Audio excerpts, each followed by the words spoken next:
Hace aproximadamente unos 35 o 38 años, más o menos, no viene de uno, quizás más.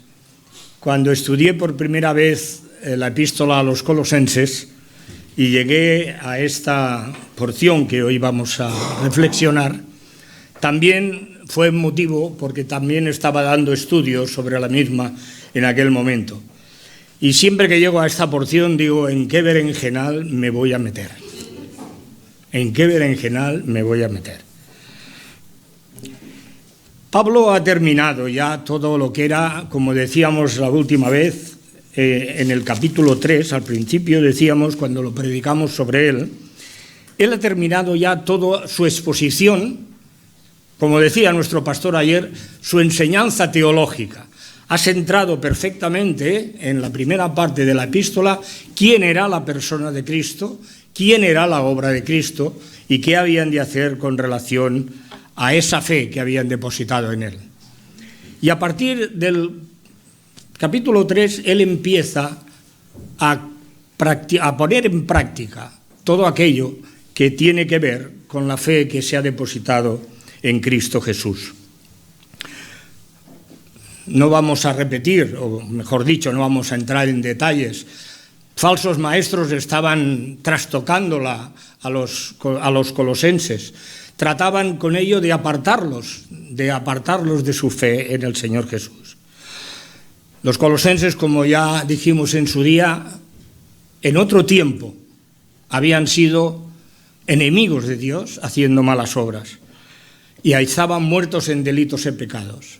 Pero Cristo, por su muerte en la cruz, al conocer el Evangelio, los colosenses, arrepentidos de sus pecados, fueron reconciliados por Cristo, por medio de su muerte, para presentarlos santos y sin mancha delante de Él. El amor de Cristo, hemos cantado en un himno, ¿cómo es posible que para amar se tenga que morir? Esto es lo que hizo Cristo. Tanto nos amó, como dice la palabra en su oración, Juan en su Evangelio, tanto nos amó que nos amó hasta el fin. Y el fin fue su muerte. El himno ese me ha recordado ese texto. A partir del versículo 18 que nuestra hermana Sandra ha leído, empieza Pablo a poner claves determinadas en tres aspectos de nuestra vida y de nuestra relación en todo el mundo y con aquellos que nos relacionamos. En primer lugar, con la familia, en el ámbito familiar. En segundo lugar, en el ámbito laboral. Y en tercer lugar, la relación que tenemos entre los hermanos, entre los miembros de la Iglesia, y también, como Pablo dice, hablando al final, también con los de fuera. Estos tres apartados son los que Pablo en esta mañana nos va a hablar. Comentaba no sé con quién, pero también comentábamos que ha removido lo que vosotros no os podéis imaginar, estos tres apartados en los cuales vamos a meditar. Ha removido todo lo que he vivido cuando estaba casado. Ha removido todo lo que he vivido en mi relación laboral. Y está removiendo mi relación con mis hermanos y con los de fuera de la Iglesia. El tema central de estos tres apartados es: vivamos como es digno del Señor, agradándole en todo, llevando fruto en toda buena obra. Algo hemos oído los que hemos asistido a la escuela dominical a través de nuestro hermano David. Consideremos en primer lugar cómo agradar al Señor en el ámbito de la familia. Casadas, estad sujetas a vuestros maridos como conviene en el Señor.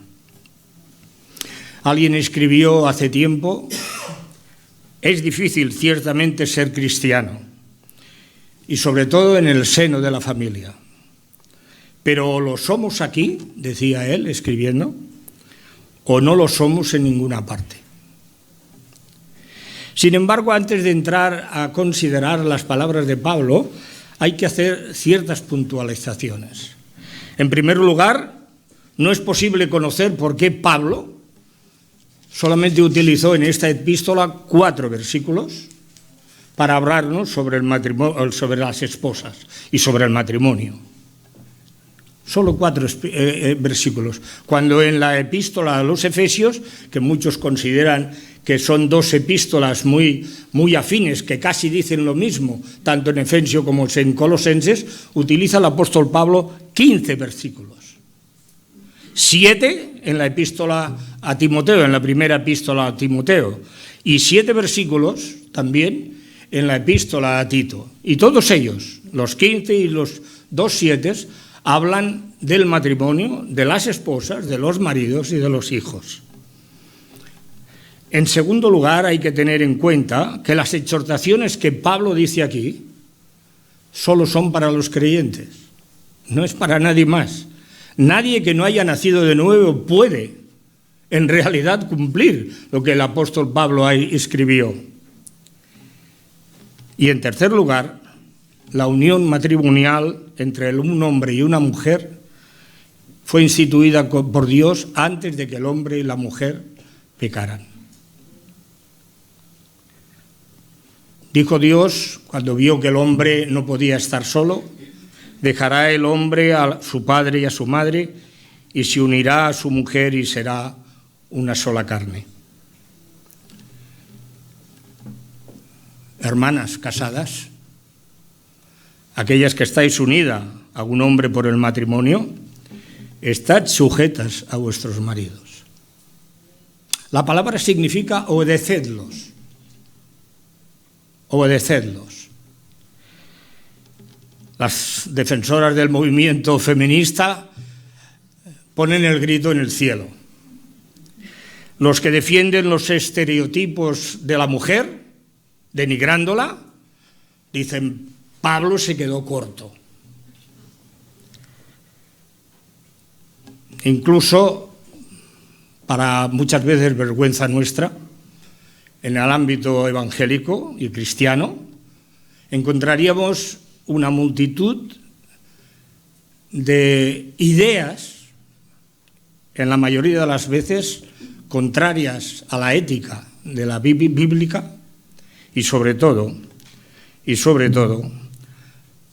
porque forman parte de un contexto social, histórico y familiar en el cual hemos crecido.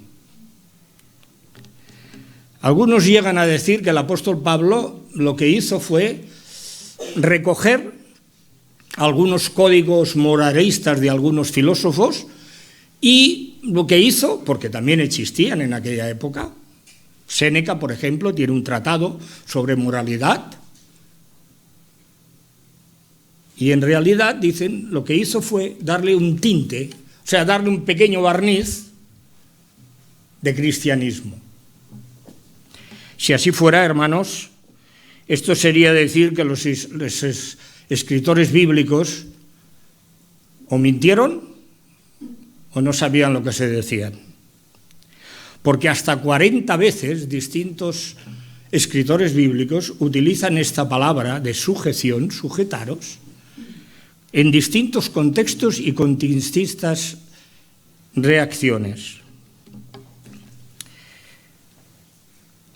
La propia palabra de Dios se defiende sobre este pensamiento. Toda escritura es inspirada por Dios y útil para enseñar, para redarguir, para corregir, para instruir en justicia a fin de que el hombre de Dios sea perfecto, enteramente preparado para toda buena obra. Y como decía el apóstol Pedro en su epístola, en su primera epístola, en su segunda epístola, nunca la profecía fue traída por voluntad humana. O sea, no se levantaron los profetas ni los expositores bíblicos y dijeron, hay un problema en el pueblo de Dios y hay que zarandear al pueblo. No, siempre sus escritos empezaban así: así ha dicho Dios, así me ha revelado el Señor. Nunca era su palabra, sino que todos ellos hablaron inspirados por el Espíritu Santo. Y ellos, a pesar de que hablaban en nombre de Dios, muchas veces tuvieron que escudriñar en qué tiempo y en qué época ocurrirían las cosas que muchas veces ellos escribieron en el nombre de Dios. Por ejemplo, voy a hacer algunos ejemplos que encontramos en el Nuevo Testamento en que se utiliza la palabra que tanto duele al oído: esposas, sujetaos a vuestros maridos, obedecedlos. Lucas, el evangelista Lucas, lo emplea en un pasaje en el que Jesús subió al templo, a Jerusalén, a celebrar la Pascua con sus padres. Y cuando en un momento José y María volvían a su hogar, se dieron cuenta de que Jesús no iba con ellos. Una vez lo encontraron, es una historia que conocéis mucho, una vez que lo encontraron, él volvió con sus padres hacia Nazaret. Y dice el evangelista: y descendió con ellos y volvió a Nazaret y estaba sujeto a ellos. Estaba obediente a sus padres. 12 años tenía en aquel momento Jesús. Pablo utiliza esta palabra en dos ocasiones más. En una de ellas, cuando él señala que aquellos que viven según la carne, según los parámetros del mundo, no se sujetan a la ley de Dios, por cuanto los designios de su carne son enemistad con Dios. Y también lo escribió refiriéndose al pueblo de Israel, que tenían celo de Dios. Algo también ha hablado nuestro hermano David sobre los judaizantes y el pueblo judío. Tenían celo de Dios, es verdad, pero Pablo dice no conforme a ciencia. ¿Por qué? Porque no se sujetan a la justicia de Dios. Trataban de sujetarse a la justicia propia. Santiago también nos habla, utilizó esta palabra, 40 veces he dicho. No voy a leer todos los 40 versículos en los cuales se menciona esta palabra, pero hay algunos muy interesantes. Por ejemplo, el que nos escribe Pablo escribiendo a los Corintios. Nos habla del Señor Jesús. Y no nos habla del Jesús en su ministerio terrenal. Nos está hablando del Jesús coronado de gloria, que tiene poder sobre todo rey, todo reino y toda nación. Y nos dice el apóstol Pablo escribiendo: es preciso que Él reine hasta que haya puesto a todos sus enemigos debajo de sus pies. Está refiriéndose al día del juicio final, al día en que Cristo hará doblar toda rodilla ante Él.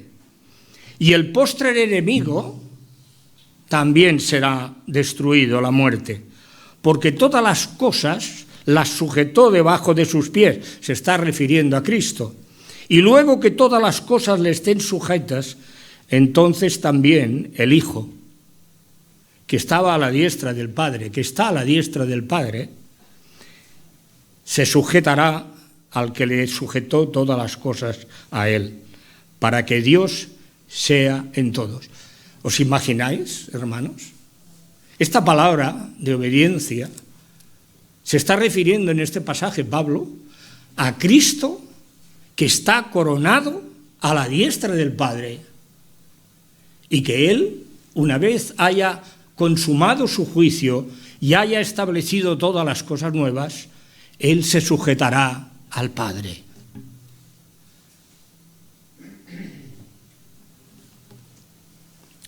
El autor de las epístolas a los hebreos también utiliza este hecho, este verbo, con el fin, cuando él habla sobre la disciplina. Y Pedro también lo utilizó en su epístola, también en la primera, en esta ocasión sí, cuando él exhortaba a las esposas que no tienen el marido creyente. Y él les decía: asimismo vosotras mujeres, estad sujetas a vuestros maridos, obedeced a vuestros maridos, para que también los que no creen en la palabra sean ganados sin palabra por la conducta de sus esposas, considerando vuestra conducta casta y respetuosamente. A la luz de estos ejemplos, creo que no lo digo yo, que quedan pocas dudas. El Señor manda que las esposas obedezcan a sus maridos. Pero realmente Pablo añadió cómo conviene al Señor. Esta obediencia no es incondicional, hermanas, porque es menester obedecer a Dios antes que a los hombres. Pero la sujeción que conviene en el Señor está fundamentada en tu amor hacia tu esposo y en el respeto hacia tu esposo. Cuando vivas así, cuando actúes así, llegarás a ser, como dice la palabra de Dios, corona a tu marido. Pocas veces, porque normalmente los matrimonios no acostumbramos a mostrarnos de una manera muy distendida cuando estamos entre medio de la gente. Pero he visto realmente cómo hay esposas que realmente son corona a su marido. Se dice en un dicho: detrás de todo hombre hay una gran mujer. Y es así, es verdad. Y he visto realmente que muchas veces la figura del marido se ve engrandecida porque lleva la corona de su mujer. Si amáis a vuestros maridos, edificaréis vuestro hogar. Si amáis a vuestros maridos, seréis herencia para vuestro esposo. Comentando este texto hace un tiempo,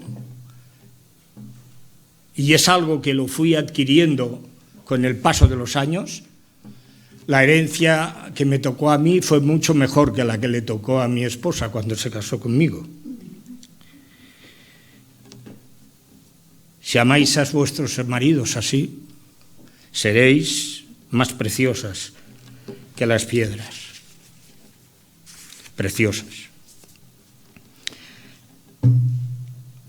A diferencia del amor y el respeto hacia el esposo, será un testimonio para los de fuera.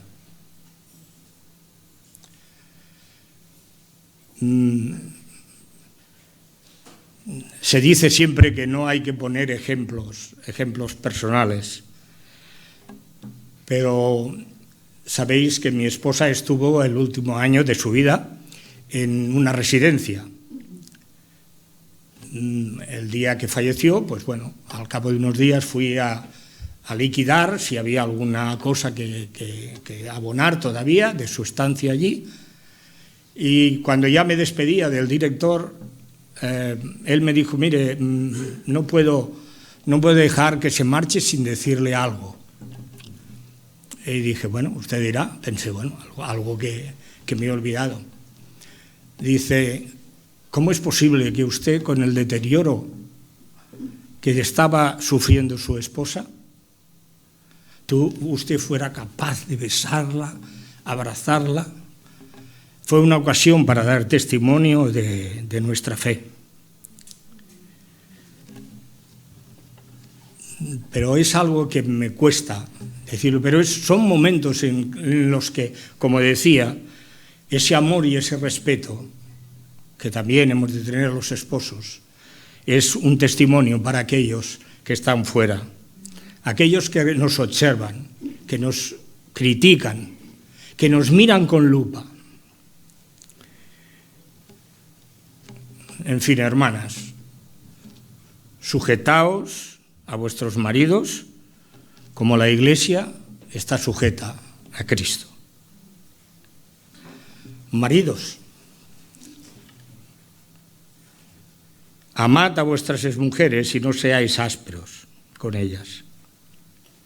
Hombres casados o aquellos que esperáis hacerlo algún día. Aquellos que habéis puesto los ojos en alguna señorita. Aquellos que quizás estáis medios comprometidos. 2 exhortaciones les da el apóstol Pablo a los maridos. Amad a vuestras mujeres. Si tu fe es genuina, amarás a tu marido, a tu esposa, perdón. Y la amarás por una razón, porque si tu fe es genuina, el amor de Dios ha sido derramado en ti por el Espíritu Santo que te fue dado. Y la misma palabra que se emplea para hablarnos del amor, que esta mañana algo también ha tocado David, hoy te toca ser también colaborador mío, es la misma palabra que se nos dice en Juan 3:16, que de tal manera amó Dios al mundo que ha dado a su Hijo unigénito.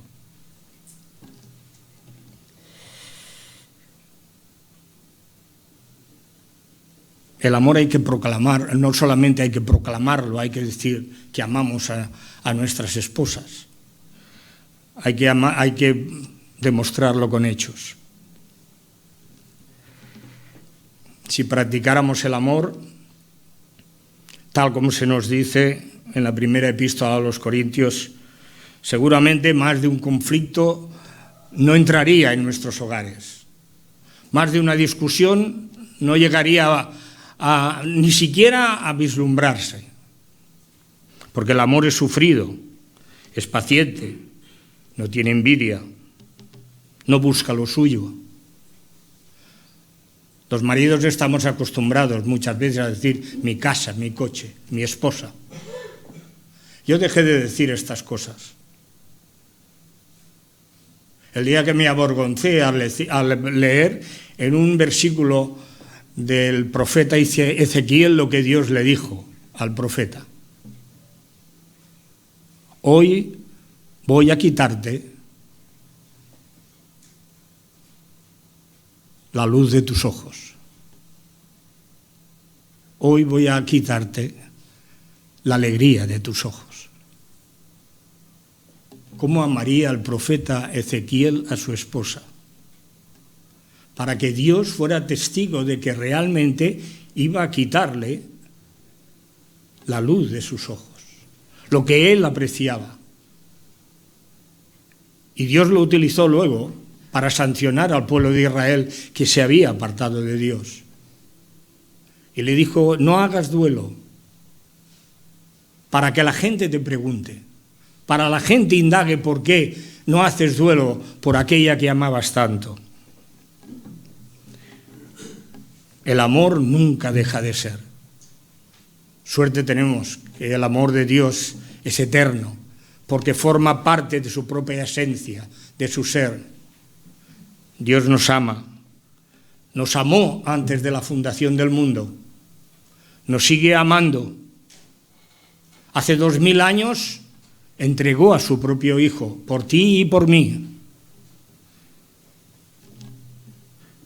Maridos, amad, mostrad amor y deleite por vuestra esposa. Hónrala como vaso más frágil. Tú eres el fuerte.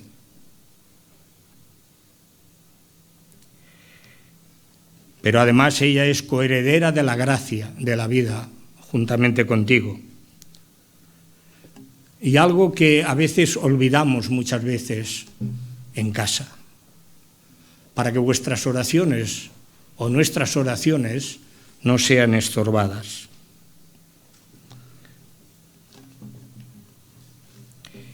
La segunda exhortación es no seáis ásperas con ella. Literalmente aquello que es amargo. Supongo que todos nos habremos encontrado alguna vez con algo amargo y algo que rechazamos. Pero esta palabra no seáis ásperos, tiene que ver también con ser desapacibles. A veces llegamos con mal humor del trabajo. ¿Y quién lo paga? La esposa. A veces somos puntillosos. La idea es como la punta de una flecha. No tengo la camisa preparada. No tengo mi traje a la tintorería. ¿Te has olvidado de llevarlo? Y todo esto, hermanos, puede deteriorar un matrimonio. Puede hacerlo astillas. Puede hacer rotos, como cuando se cascarilla un plato o se rompe una copa. A los ojos de Dios, la unión matrimonial es un pacto. Y ese pacto, hermanos, aquel que lo trata de deteriorar con su manera de ser, o desgraciadamente lo rompe, Dios atestigua contra él. Jehová le dijo por el profeta Malaquías un día a su pueblo: Jehová ha testiguado entre ti y la mujer de tu juventud, contra la cual has sido desleal, siendo ella tu compañera y la mujer de tu pacto. Aquí se ve claramente que hay una ruptura total, pero a veces no hace falta las rupturas, hace falta las puntilladas, hace falta ser desapacible, hace falta un poquitín solamente el ser amargos. El esposo debe fomentar, tú debes fomentar. Yo todavía no puedo hacerlo. O sea, no puedo hacerlo, y me permitís la expresión. Debe fomentar el amor, la igualdad, la armonía y la paz en el matrimonio. Y si en ocasiones la tribulación, la fricción o el enojo sufre entre vosotros y vuestra esposa, que no se ponga el sol sobre vuestro enojo, ni deis lugar al diablo. Porque el diablo lo utilizará para zarandear vuestro matrimonio.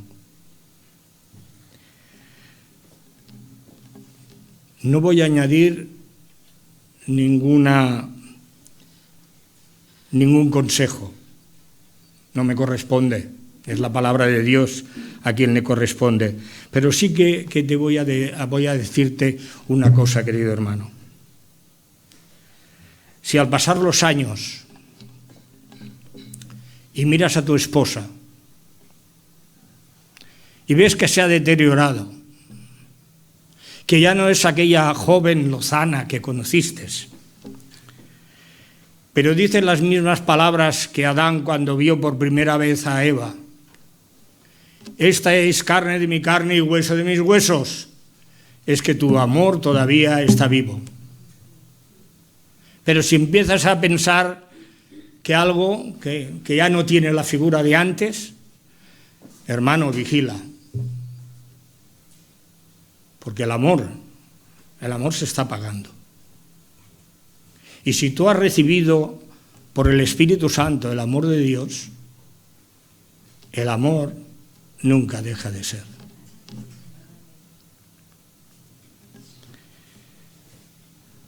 Hijos, obedeced a vuestros padres en todo, porque esto agrada al Señor. En realidad la palabra obedecer aquí no es sujeción. Aquí la palabra de obediencia no es sujeción. Significa escuchar, prestad atención a lo que os dicen vuestros padres. En nuestros días hay déficit de atención. Se debe promover la atención y el escuchar al otro. Eso no solamente es algo que lo tienen los jóvenes o lo podemos ver en los jóvenes. Como diría un catalán, Déu-n'hi-do els que tenim edat, els que tenim anys. Los que tenemos años, madre mía, que no nos digan. Hay algo que me da mucha lástima, quizás porque soy muy sensible a este hecho. Ver, por ejemplo, estar a veces, y sobre todo estos últimos tiempos, por no estar en casa solo, me voy a dar una vuelta y me llevo un libro y me siento en una cafetería y leo. Y claro, ahí hay gente sentada y a veces estoy una hora o más y hay una pareja en otra mesa. Parece ser que son marido y mujer, son algo mayores. Ella lee una revista y él lee otra. Y yo permanezco más de 40 minutos sin ver que se dirijan la palabra. Y esto también pasa en los jóvenes. He visto parejas de jóvenes que también están sentados en una cafetería o en un banco y ella va con el móvil mirando y él lleva otro móvil mirando.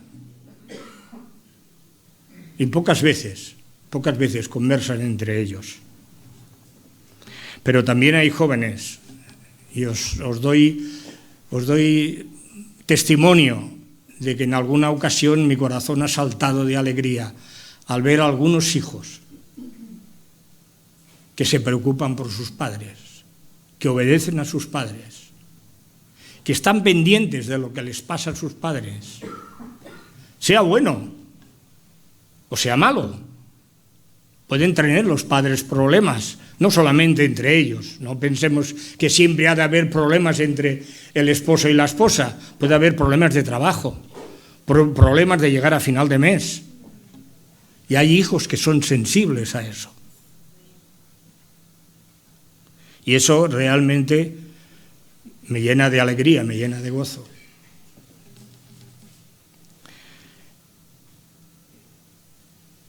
Si vuestros padres son creyentes, tenéis una doble bendición, jóvenes, porque estaréis prestando atención a la instrucción de vuestro padre y al consejo de vuestra madre, y eso será de bendición por largos años y por largos días. Y además es el primer mandamiento con promesa: honra a tu padre y a tu madre, porque es el primer mandamiento con promesa para que se alarguen tus días en la tierra. Ahora también, como en el caso de las esposas, la obediencia tiene un límite. Y ese límite lo pone la propia palabra de Dios. Padres, no exasperéis a vuestros hijos para que no se desalienten. No los provoquéis, no los agitéis. Eso es la definición de la palabra exasperar. No excitéis a vuestros hijos. A veces las reacciones que podemos tener con nuestros hijos es de ordeno y mando. Y oye, lo he dicho yo y punto.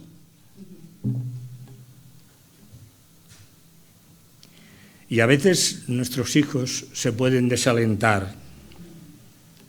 No exasperéis. Esta palabra solamente es utilizada 2 veces en el Nuevo Testamento.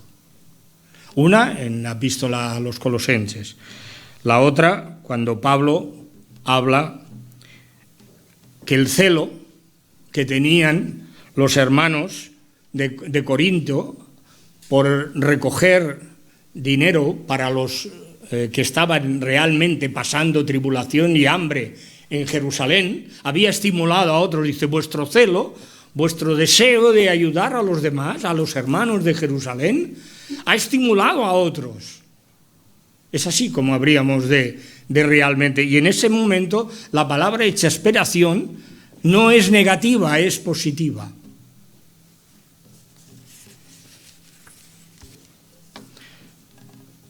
No exasperéis para que no se desalienten, se descorazon, se desaniman. Tuve ocasión hace años de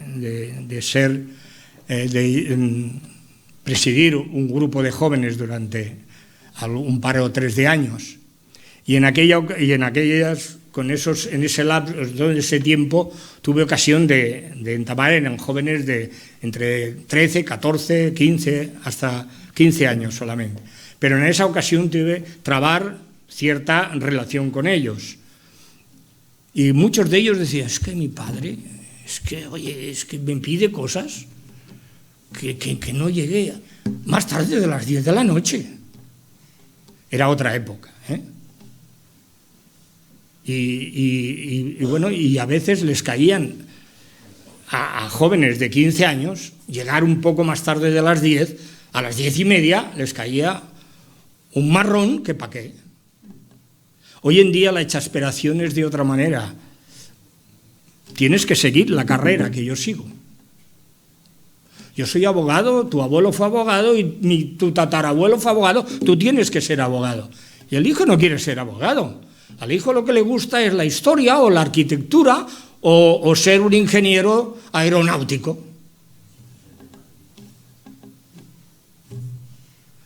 No exasperéis a vuestros hijos. 2 ejemplos bíblicos, Isaac y Rebeca. El amor de Isaac por Esaú, su hijo, al que amaba más que a Jacob, creó y provocó en Esaú una falsa seguridad. Mi padre me ama, yo soy el primogénito, la herencia es mía, ¿qué me tengo que preocupar yo de nada? Vivir y ya veremos. Y poco le costó cuando su hermano le dijo, oye, ¿quieres este plato de lentejas? Dame tu primogenitura. Y él le dijo, pues ahí la tienes. Cuando llegue mi padre, pues como yo soy el querido de mi padre, ahí va. Falsa seguridad. Pero en Jacob, que era amado por su madre, le llevó al engaño y a la mentira. Y Rebeca le ayudó. Como bien sabéis, se disfrazó como si fuera Esaú, cuando Esaú estaba fuera. Y cuando su padre, palpándolo, pensó que realmente estaba con Esaú, le preguntó, ¿eres Esaú? Y él dijo, sí, padre. Y el segundo, el favoritismo de Jacob por José. Parece que no aprendió mucho la lección, por lo menos en aquella época. El amor y el cuidado y el cariño que le había puesto a José exasperó al resto de sus hermanos, que llegaron, si Dios no lo hubiera remediado, a asesinarlo. La obediencia no es un cheque en blanco, jóvenes. Pero antes de oponeros abiertamente a vuestros padres sobre una decisión que ellos quieran que toméis, orad al Señor. Orad profundamente, insistentemente.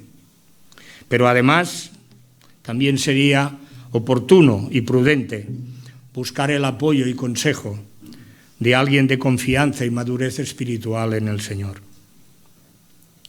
Es en la familia, hermanos, como conclusión a este apartado, donde se desarrolla con mayor facilidad que en cualquier otro lugar la ira, el enojo, las malas palabras, la malicia, los abusos de toda índole. Nada más hay que leer en este punto los periódicos. Hermanos, si alguno tuviera queja del otro,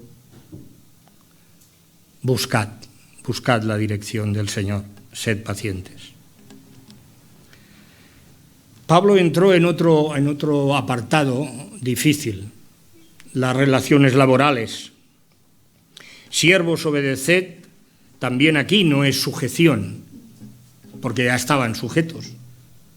Pertenecían a un dueño que en un momento determinado, por cualquier causa, y si además nada más que se le pasara por la mente, podía hacerlo ajusticiar. Siervos, obedeced en todo a vuestros amos terrenales, no sirviendo al ojo, como los que quieren agradar a los hombres, sino con corazón sincero, temiendo a Dios. Aproximadamente se calcula que en un tiempo del primer siglo 1/3 de la población en Roma eran esclavos. Es por eso que el apóstol Pablo les habla a los esclavos de esta manera, les exhorta a obedecer a sus dueños. Obedeced en todo. Sobre todo, tanto si es creyente vuestro amo como si no lo es. Había un peligro. Había el peligro que el esclavo que había llegado a conocer el Evangelio, y su amo también era creyente, se tomara ciertas familiaridades.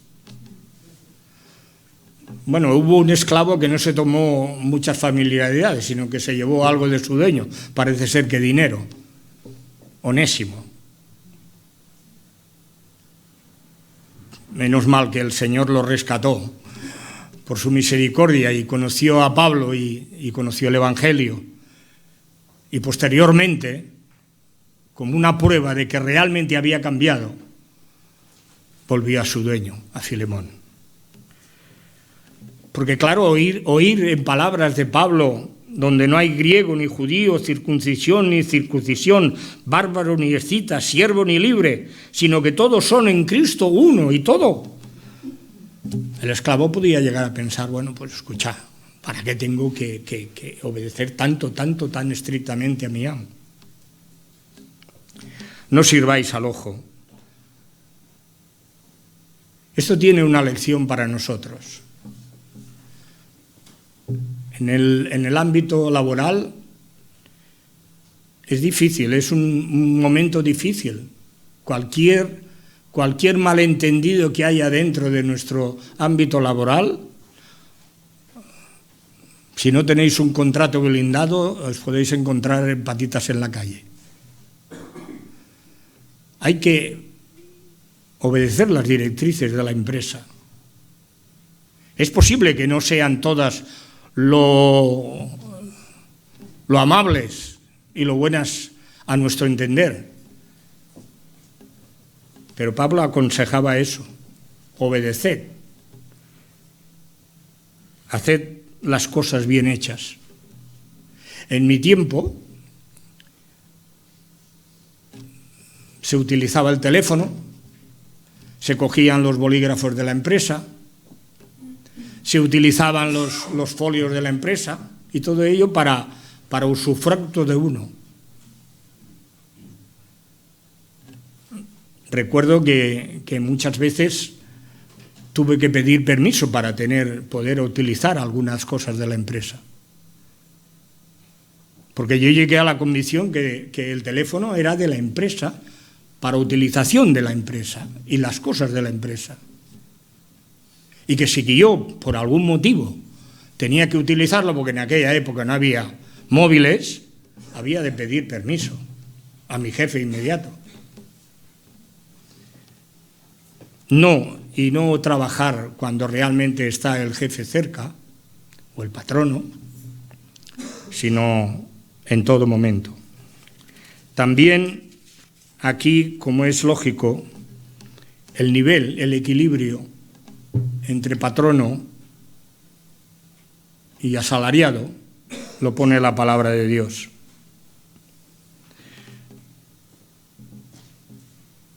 Amos, no seáis ásperos con vuestros esclavos, sabiendo que realmente también tenéis un amo en los cielos. Estas son las palabras del apóstol Pablo. Amos, haced lo que es justo y equitativo con vuestros siervos, no sabiendo que también vosotros tenéis un amo en los cielos.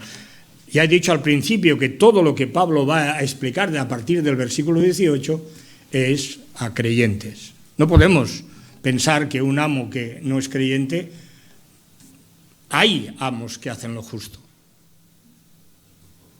Hay gente con una moralidad, aunque sea humanística, pero hay gente que tiene poder en el trabajo y trata con justicia. Pero aquí estamos hablando de los creyentes, de los amos creyentes.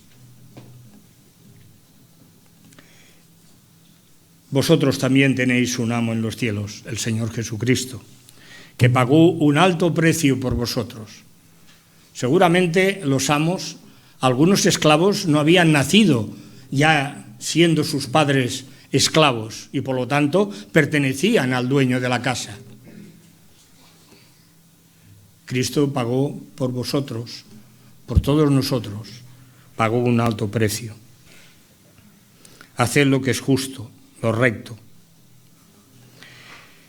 Y finalmente, la relación entre los santos o con los santos y con los de fuera. Vivimos en un mundo que nos relacionamos continuamente los unos con los otros. Perseverad en la oración, velando en ella con acción de gracias, orando en todo tiempo, al mismo tiempo, por nosotros, para que el Señor nos abra puerta para la palabra, a fin de dar a conocer el misterio del Cristo, por el cual también estoy preso, para que lo manifestéis con la claridad, para que lo manifieste con la claridad que lo debo hablar. Fijaros que no dice persevera, sino está en plural, perseverad.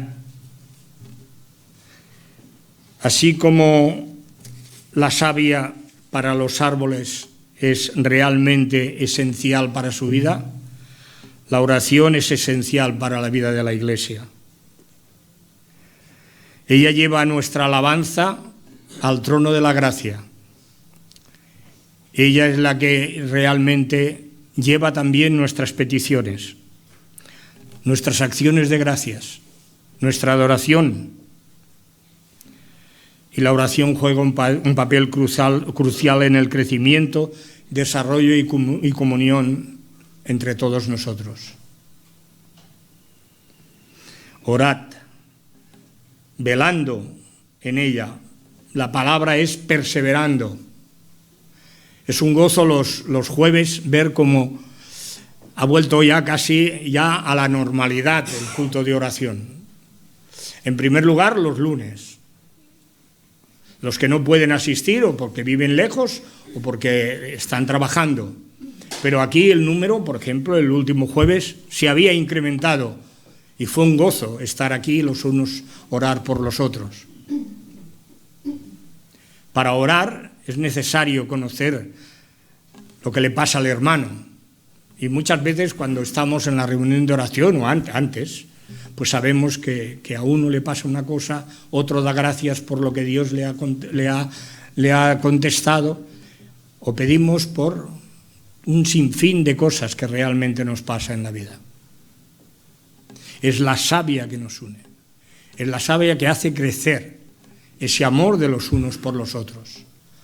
Es cierto que no todos somos muy abiertos para decir, y en este caso yo tengo que entonarme a culpa, no somos muy dados a decir todo lo que nos está ocurriendo. El jueves pasado Rubén lo comentaba. Hay personas que son más calladas, más introvertidas, y les es muy difícil venir y decir, hermano o hermana, ora por mí para este motivo. Y para eso es necesario que a la persona que recibe nuestro deseo de que ore por nosotros tiene que conocernos, tiene que tener relación con nosotros. Tenemos que haberla sentido orar en la iglesia, haber participado en los cultos. Velad, y sobre todo con acción de gracias. Algunas veces no es que nos dé risa, pero Dios ha contestado algunas oraciones que hemos pedido en el culto de oración y al cabo de unas semanas Dios ha respondido, o ha respondido casi de inmediato, pero nosotros hemos tardado mucho tiempo en decirle gracias a Dios por lo que nos has concedido. Y algún hermano o hermana nos recuerda, hemos de dar gracias a Dios porque realmente ha contestado la petición que le hicimos hace 2 o 3 o 4 o 5 jueves. Insistente, pero siendo agradecidos. Y Pablo, el gran apóstol Pablo, claro que estaba en un momento que estaba preso y seguramente en algún momento melancolía, algo también quizás de depresión, porque llega un momento que Pablo dice, todos me han abandonado, solo Lucas está conmigo. Y seguramente a lo mejor no podía estar las 24 horas del día. Y Pablo pide, orad también al mismo tiempo, no por mí solo, no oréis solamente por mí, no, dice por nosotros, para que el Señor nos abra puerta a la palabra. ¿Cuánto tiempo hace que no oras porque tengamos un testimonio amplio en nuestra iglesia? ¿Cuánto tiempo hace que no oramos para que realmente Dios nos abra camino para poder hablar de la palabra? ¿Cuánto tiempo hace que sentimos vergüenza porque hemos dejado pasar la oportunidad? De esto habla. A fin de dar a conocer el misterio de Cristo por el cual estoy preso. Las iglesias crecen cuando el testimonio de cada uno de nosotros crece. A veces me sabe muy mal haber perdido una oportunidad. Y finalmente dice para que lo exprese con claridad, como debo hablarlo. Hemos de pedir que nuestros hermanos y nosotros mismos podamos hablar con facilidad el Evangelio. A veces solamente tenemos tiempo de pocas palabras. A veces no nos da para estar 1 hora o 2 horas hablando con alguien. Y finalmente Pablo dice, andad sabiamente con los de afuera. La relación que tenemos con nuestros vecinos, amigos, parientes, que no pertenecen a la iglesia.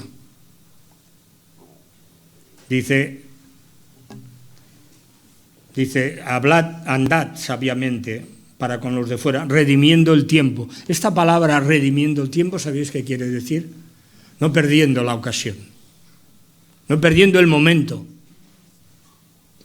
Aquel momento que a lo mejor es en un viaje que hagas de 2 o 3 o 4 paradas en el autobús o en el metro. O a lo mejor vamos de excursión y con el pasajero de al lado no somos capaces ni de hacerle una sonrisa ni de decirle buenos días. Redimiendo el tiempo, no perdiendo la ocasión. Sea vuestra palabra siempre con gracia, sazonada con sal, para que sepáis cómo debéis responder a cada uno. Bien, eso no quiere decir, hermanos, que no podamos hablar con nuestros vecinos ni de fútbol, ni de alguna película, ni de otras cosas. Pero que nuestras palabras siempre estén bajo la dirección y bajo lo que somos en realidad. No podemos entrar en participar de chascarrillos subidos de tono, por ejemplo. Y ahí añadid vosotros lo que queráis. La familia, padres, esposa, esposo, hijos, el ambiente laboral y nuestra relación con los de dentro y con los de fuera. Decíamos al principio, y este era el título, vivid como es digno del Señor, agradándole en todo, porque estas cosas le agradan a Él. Y todo lo que hagamos, sea de palabra o de hecho, hagámoslo en el nombre del Señor Jesús, dando gracias al Padre por Él.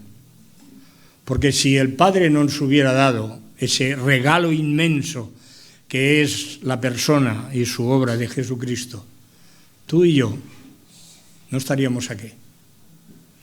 estaríamos todavía muertos en nuestros delitos y pecados. Que el Señor nos bendiga.